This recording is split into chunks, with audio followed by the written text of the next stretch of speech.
Now, the rest of the story. It was the Ides of March in 1810 in Louisville, Kentucky. A strange little man with piercing eyes walked into the general store carrying 2 large books under his arm, and he laid the volumes on the counter and greeted the shopkeeper. Now, what you're about to learn, that shopkeeper could not possibly have known. The stranger had come to the United States in the spring of 1794, penniless, a weaver by trade.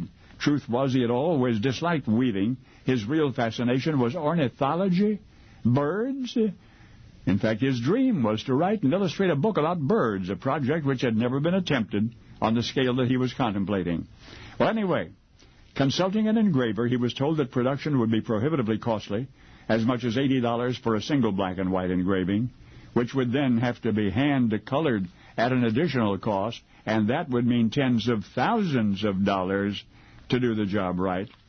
But the bird lover took this economic obstacle as a challenge, and he went out looking for a publisher, and after 2 years searching, one such was found, William Bradford of Philadelphia. Bradford figured it would take at least 5 volumes to describe the birds of America, so he said he would underwrite the cost of Volume 1 if the author-illustrator could produce 200 subscribers. Wow, that meant going out on the road selling a prospect the would-be author could not have enjoyed less. But he would do it if he had to, and that was exactly what he was doing in that general store in Louisville in the Ides of March of 1810. He was soliciting subscriptions. Would the shopkeeper be interested in placing an order? The shopkeeper skeptically arched an eyebrow and then opened one of the author's sample volumes. But as he turned the pages, his skepticism subsided, and in moments his face was filled with wonder. And now, what you are about to learn, the ornithologist author could not possibly have known. The shopkeeper had come to the United States in 1803, a wealthy young aristocrat. During his first years in America, he lived the life of a lazy playboy on an estate near Philadelphia. He had hopes of becoming even wealthier as a merchant, but his laziness undid that dream.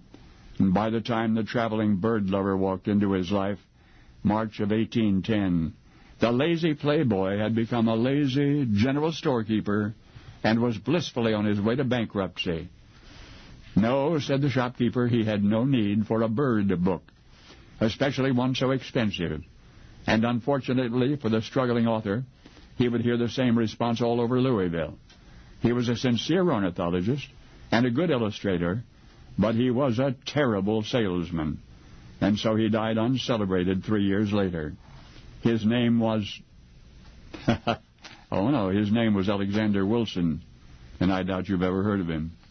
The name you know is that of the indolent shopkeeper for whom sketching was only a hobby until he went bankrupt and remembered the strange little man with the piercing eyes who had walked into his general store in 1810 because, faced with penury, the artistically gifted shopkeeper turned out to be a good salesman. And so it is he whom we remember as American history's most distinguished birdman, just a lazy storekeeper named John James Audubon. So now you know the rest of the story.